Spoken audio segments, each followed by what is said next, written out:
أعوذ بالله من الشيطان الرجيم. بسم الله الرحمن الرحيم.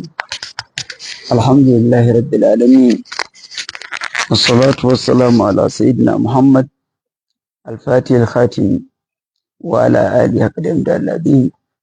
السلام عليكم. Good afternoon, everyone. In the name of Allah, the most beneficent, the most merciful, all praises are due to the Almighty Allah, the Lord of the universe, the most beneficent, the most merciful, the sovereign of the day of judgment. You alone we worship, and from you alone we implore help. Guide us to the straight path, the path of those whom you have favored, neither of those who have incurred your wrath, nor of those who have gone astray. O Allah, maintain your praise persistently upon our chief and master Muhammad, the key to that which is closed, the seal to that which is past, the upholder of the truth by the means of truth, the proper guide to your straight path, and upon his family, according to his eminence and his great honor. Once again, Assalamu alaikum. Good day, everyone. I am back on my series of lectures on the topic Reflection on the Verse of the Holy Quran. If you can remember, we are still in the second chapter of the Holy Book, that is Surah Al-Baqarah. Going forward, we are going to discuss the main topics of each chapter of every chapter of the Holy Quran, inshallah. Starting with this one, the first topic the chapter open with is the topic of faith. That is the main topic of discussion, is the faith and its attributes. How do you identify a genuine faith? What are the characteristics of a genuine faith? And who are the faithful? What are their characteristics? And in what way are they distinguished? That is the most important thing. And after that, because you need to, what distinguishes the faithful from the unfaithful servants is the faith itself. So for you to understand who are the faithful, you need to know who are the unfaithful. That is the believers and non-believers. That is why Alif Lam Mim ذَلِكَ الْكِتَابُ لَا رَيْبَ فِيهِ. Since this is the second chapter after the opening chapter of the Holy Quran, it describes the scripture, that is the Holy Quran, and the impeccability of the source of the Holy Book. ذَلِكَ الْكِتَابُ لَا رَيْبَ فِيهِ. This is the book in which there is no room for doubt. You see, who is it expected to believe or not to believe in the Holy Quran? Of course, the faithful. And the book has to be mentioned because it conveys the entire message. And one needs to know the source and how impeccable is the source of the book and whether there is room for doubt or not. That is why one of the outstanding characteristics of the Holy Quran is that if you compare its verses even with a hadith of the Prophet ﷺ, you can see that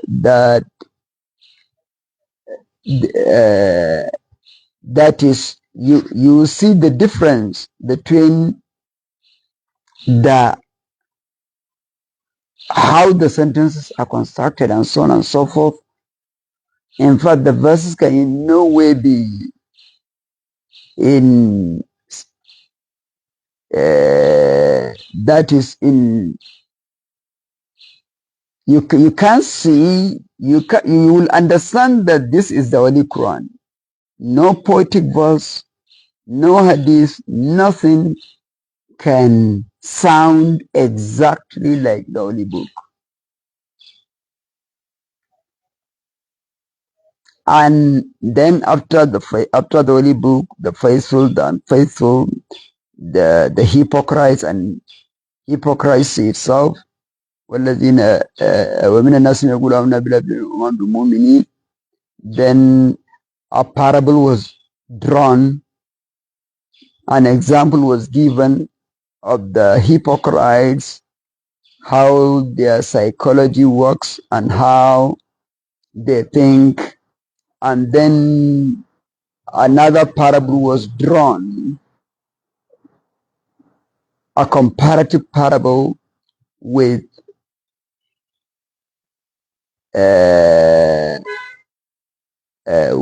that is with a fly. In fact, the Almighty Allah declares that He is not, the Almighty Allah does not disdain in giving example, no matter how small the subject of the example is, even if it is a fly or even if it's smaller than a fly. مثلا ما بعودة فما فوقها.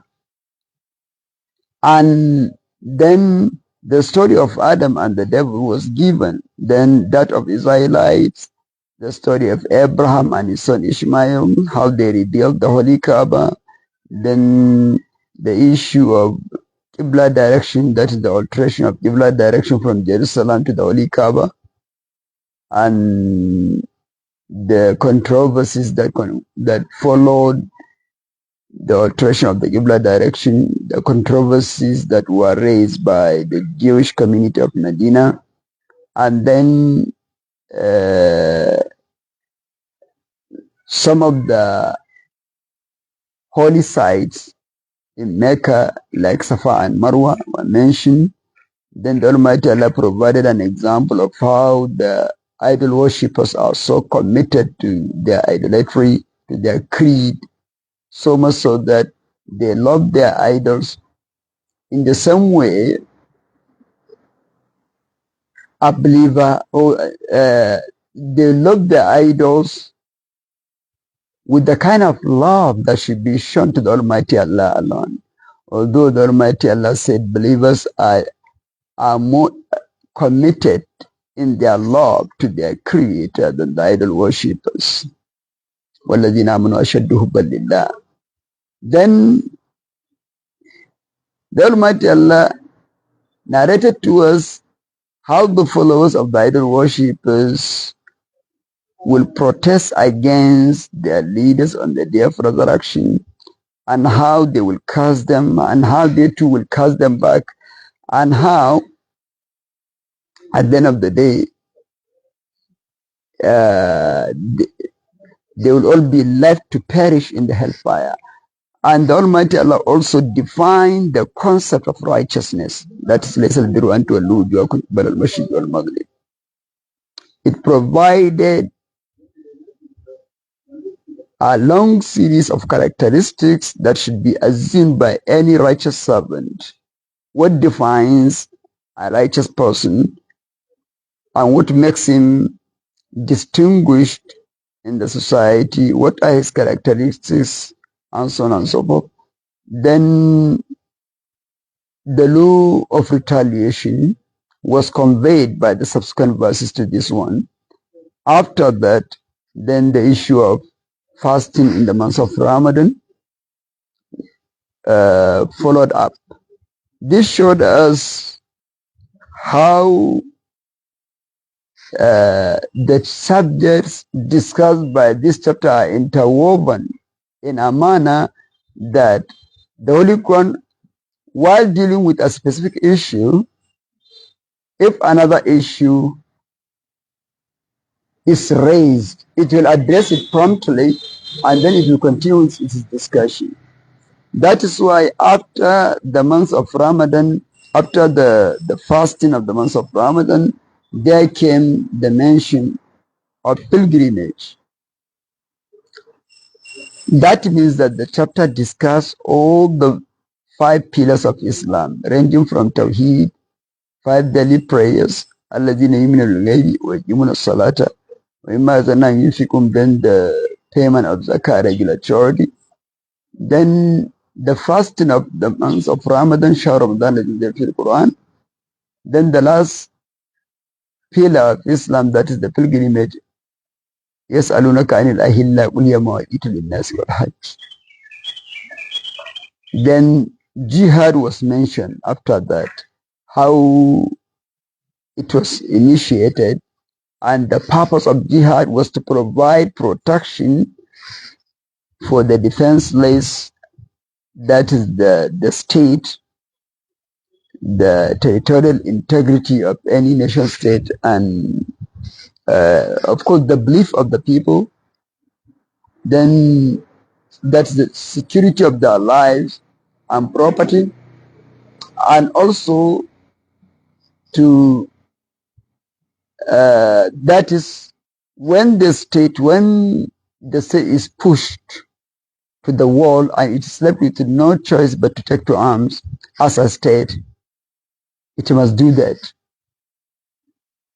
Because even before the revelation of the Quran, nations used to go to war for one reason or another.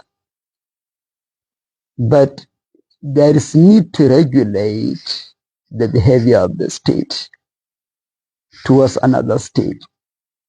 What constitutes an offensive attitude by any state that can warrant going to war against it? For example, there is need for the Almighty Allah to set the guidelines that will teach the leaders what to do at a particular point in time. So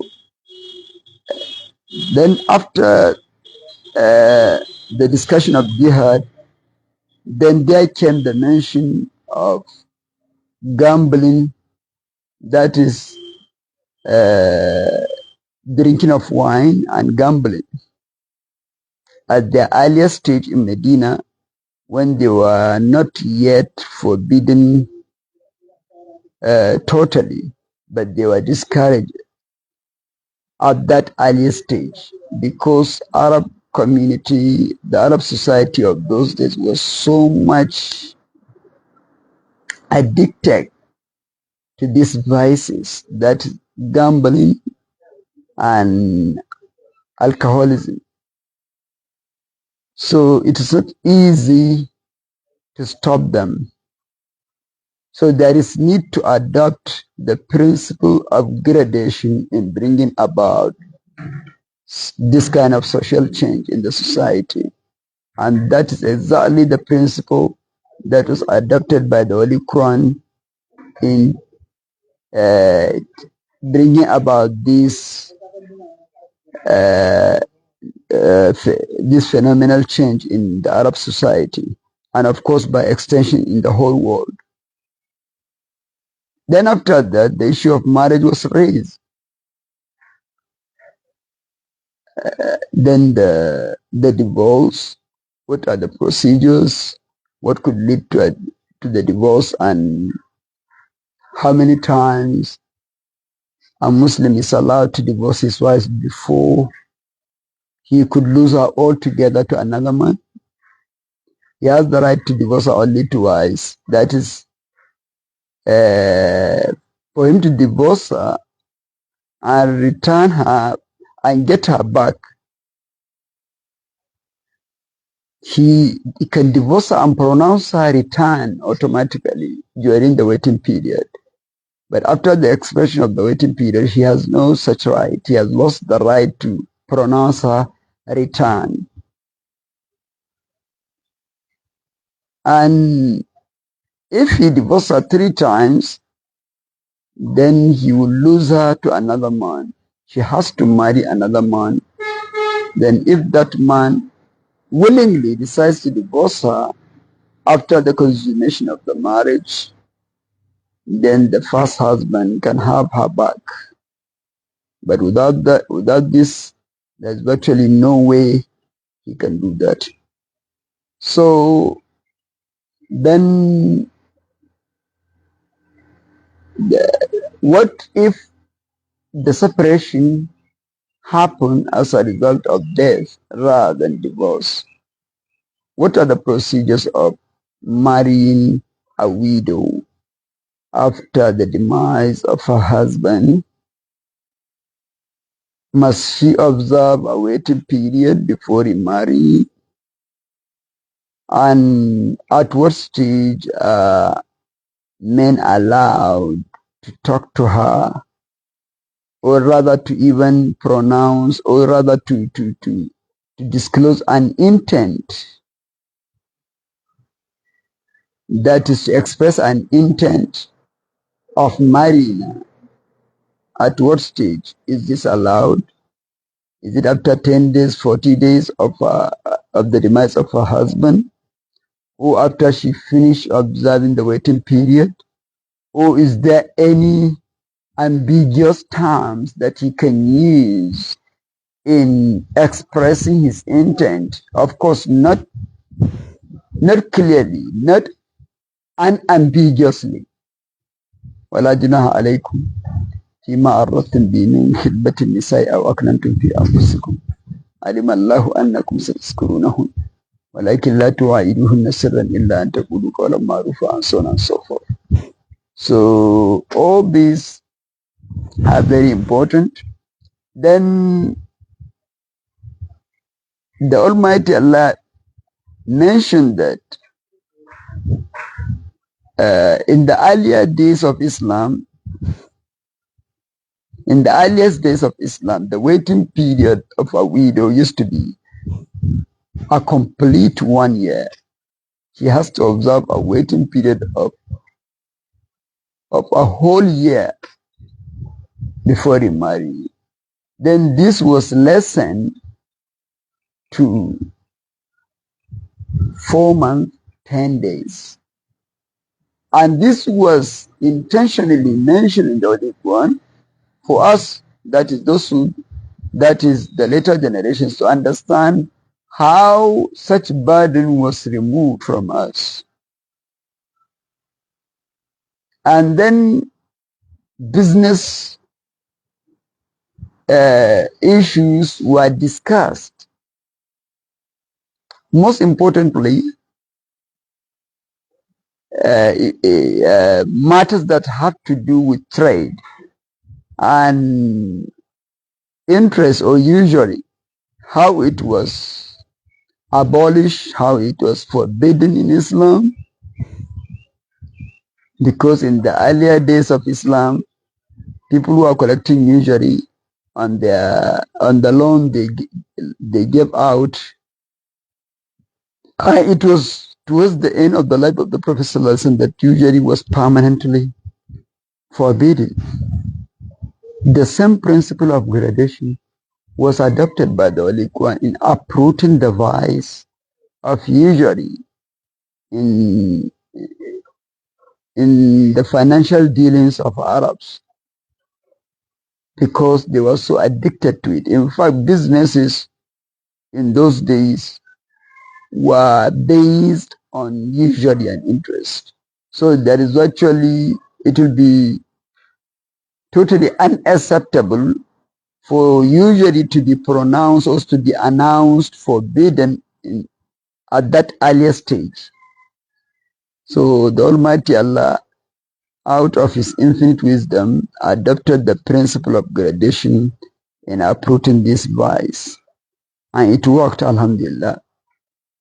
Then the chapter concluded with, that is the famous concluding verses of chapter Al-Baqarah, Amana Rasul, up to the end. So inshallah, when we come in the later discussions, we are going to elaborate on all this. We'll take them one topic after another. From now going forward, we are going to provide a summary of the topics of every chapter. Then we'll take the topics one after another. When we finish them, then we'll go to the next chapter, inshallah, rather than going verse by verse. So we are going to outline the topics of each chapter of the Holy Quran as our topic of discussion. Then we pick the topics one after another. After having identified them, then when we finish, we'll go to the next chapter. If time permits, we'll establish a relevance between the preceding chapter, or that is the previous chapter and the subsequent one.